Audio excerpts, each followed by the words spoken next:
வாழ்க்கையில் ஒரு முறை கூட எந்த ஒரு பாவமும் செய்யாத நபிகள் நாயகம் ஸல்லல்லாஹு அலைஹி வஸல்லம் அவர்கள், வாழ்க்கையில் எந்த ஒரு பொய்யையும் சொல்லாத நாவுக்கு சொந்தக்காரர் நபிகள் நாயகம் ஸல்லல்லாஹு அலைஹி வஸல்லம் அவர்கள், வாழ்க்கையில ஒரு நாள் கூட அவர்கள் அல்லாஹ்விடம் அழுது அழுது தௌபாவை கேட்காத நாட்களே கிடையாது. வாழ்க்கையில ஒரு நாள் கூட பாவமே பண்ணல அப்படின்னா, வாழ்க்கை முழுவதுமாக பாவங்களை கொண்டு நிரம்பி இருக்கின்ற நாம் எல்லாம் எந்த அளவிற்கு அல்லாஹ்விடம் அதிகம் அதிகம் தௌபாவை கேட்க வேண்டும். புனிதமான இந்த ரமலானுடைய இந்த 2ஆம் 10 அல்லாஹ்வுடைய மகஃபிரத்தை, அல்லாஹ்வுடைய பாவ மன்னிப்பை நாம் வென்றெடுக்கக்கூடிய 10.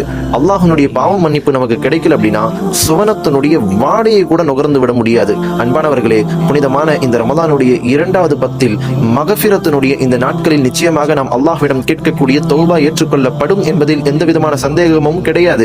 வாழ்க்கையில ஒரு நாளாவது, ஏன் ஒரு முறையாவது நாம் அல்லாஹ்விடம் தௌபாவை கேட்டிருக்க வேண்டும். ஆனா அல்லாஹு தஆலா சொல்றான், கடைசி நேரத்துல மலக்குல் மௌத் அவனுடைய ரூஹை கைப்பற்ற வருகிற போது அவன் அல்லாஹ்விடம் தௌபாவை கேட்பான். ஆனா அந்த தௌபா நிச்சயமாக அல்லாஹ்வால் ஏற்றுக்கொள்ளப்படாது. புனிதமான இந்த ரமலானுடைய 2வது 10 அல்லாஹ்விடம் அதிகம் அதிகம் நாம் தௌபாவை செய்து அல்லாஹ்வுடைய பாவ மன்னிப்பை பெறக்கூடிய நல்லடியார்களாக எல்லாம் வல்ல அல்லாஹ் நம் அனைவர்களையும் ஆக்கி அருள்வானாக.